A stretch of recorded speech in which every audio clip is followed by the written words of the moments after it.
Okay. So, last question, and then we'll do closing remarks. The Drip Manifesto.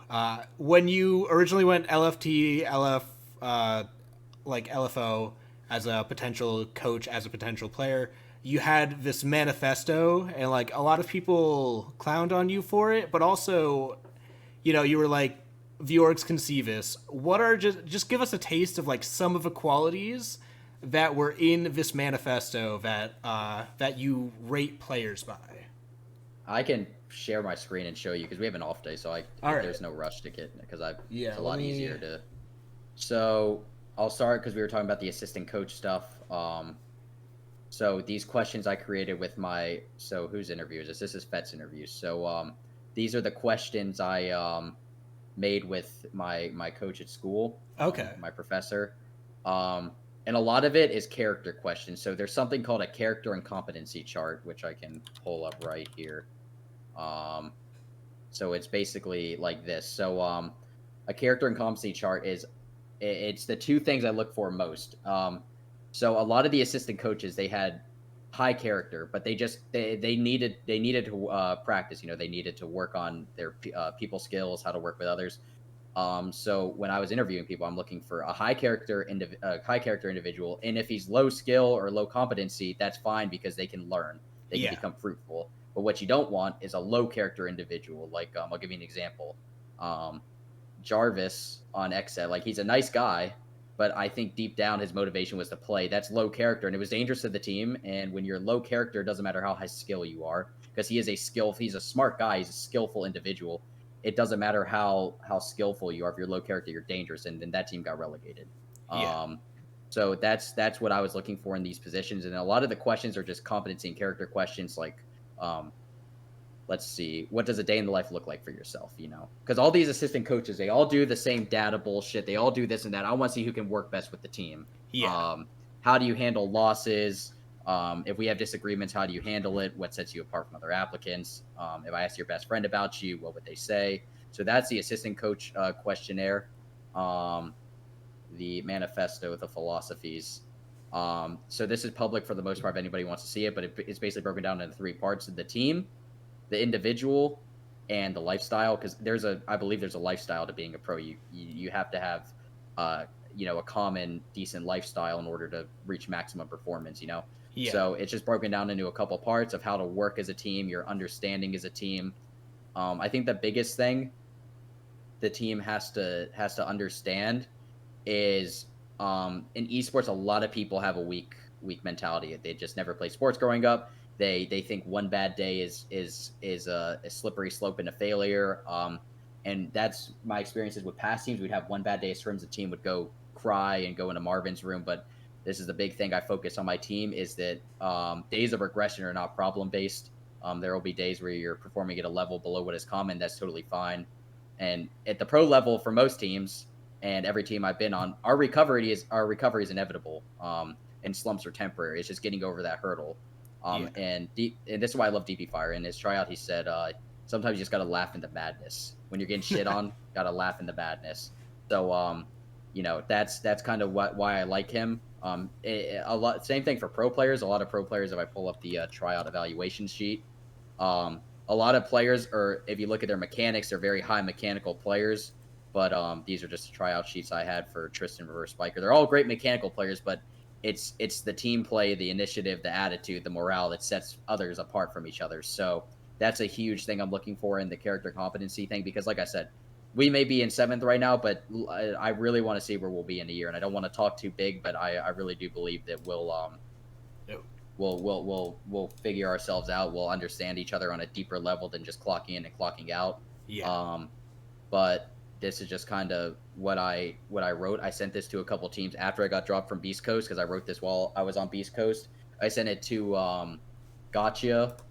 I don't even think he read it. If I'm being honest, I think he's full of shit. He said he did, but he didn't. And then they picked up Gasher, and I sent it to Merc. I think Merc said he read it, which I actually believe. I definitely don't believe Gotcha read it.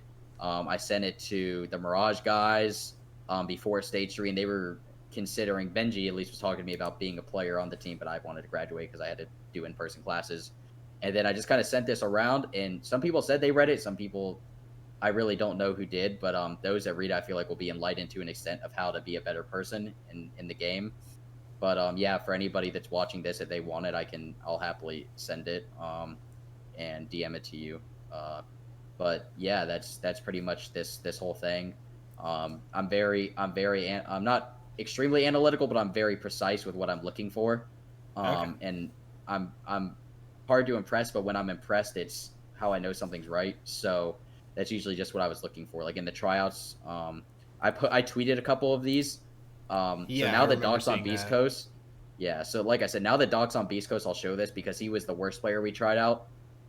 Like I said, like he has good energy and stuff, but there's a level to pro league players, right? Like I don't care that Beast Coast is higher than us. I'll still say this. Like there's just a difference, and I think Seth says this on stream all the time. There's a difference in just pro players. Like everybody, Doc is a pro player, but there's a difference between someone like Doc and Rampy. Like there's more layers to players like Rampy and DP Fire.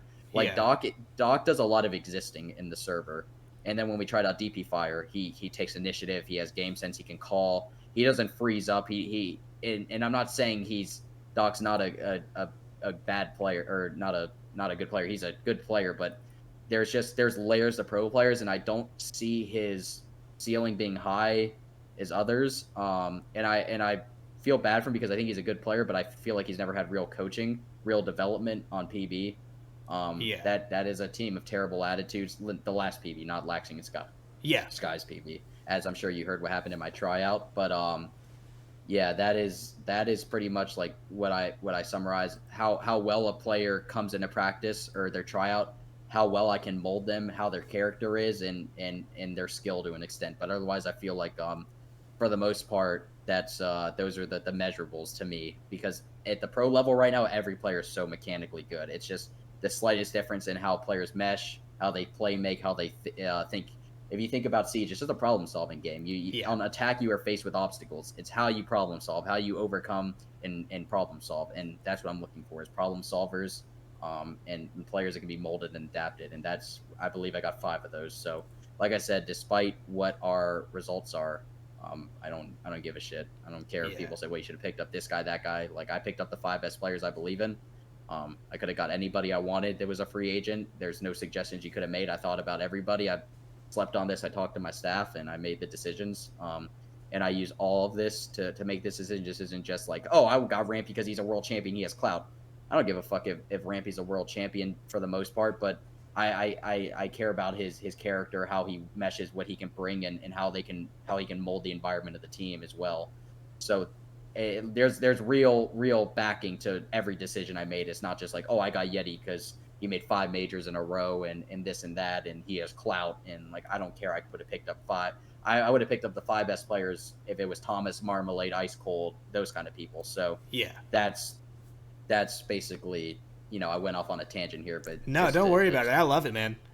to quiet down the haters. There's a lot of processing, and then I had a players of interest list right here. I made this with the old Mirage team, and I'll tell you why Dexter is not here. Okay. So this before I even had the list created, or before I showed the team the list, I put this quote here: "Those who cannot change their minds cannot change anything." And one of the players I really wanted at the time, and even though we did not get him, I think he is a fantastic player. It has nothing to do with him. I think he is an awesome player, was Mr. B. And I had to take Mr. B off the list because Dexter refused to play with him. He's like, I'm not going to play with him. And that's when I knew he did not give a good reason. There was no good reason. That's when I knew I was like, I like Dexter. Dexter is my friend. He's a skillful player. He's a high skill player with medium character. But it's just when I heard him say that, I knew right then that and we talked to him. I'm like, Dexter, you got to open your mind. You can always expect the unexpected with these players. And he simply said I will not play with Mr. B. I will not do it. And I thought Mr. B is a better player, a better Siege player than Dexter. So right then I knew we cannot, I cannot move forward with Dexter. We can't so move that forward. was so that's how it felt before other people say, well, Dexter made the major, Mirage made the major. I went 4-5 in stage 1 and stage 2 in NAL. They went 4-5 as well. They made the major because they got bailed in to the major. It's just one of those things. It's we Broken had the same formats are results. broken formats. That's just how it is. I went 4-5 back-to-back stages. They went 4-5 and got in. So it's one of those things. It's like whatever. Like he can talk, but like I said, there's reasons that players aren't here. So that pretty much Yeah, sums up that whole thing. sweet.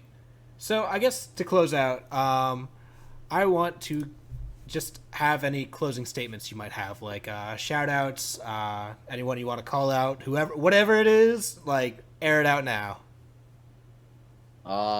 I mean, just to everybody watching, I'm always a DM away. If you have a question that isn't completely stupid, or annoying, I'll respond for the most part. I'm like I said, and anybody on Mirage as well. If you ever want to DM anybody on the team, they know their job is to interact with the community. Stay in touch with the people that make this career possible. If you have anything you want to ask them, they're a DM away as well. They know to answer any staff. If any up and coming staff want to talk to Dave about Google Sheets and stuff. Dave is a genius with that kind of stuff. TSIS and Justin, same for them. Like any upcoming staff, any new people in the community that want to learn, they're always a DM away, and we'll always help as much as we can. So don't be afraid. Can confirm. I think even like 4 years ago, I, as a silver, asked Pojo for help on how to play hard support better, and the man responded, did not deserve it, but he gave the time. So like, can confirm. It's a compliment. It's definitely a compliment for sure. Like pros see that, they for the most part they'll smile. They'll be like, okay, I can. They're coming to me. They trust me. It's how it is.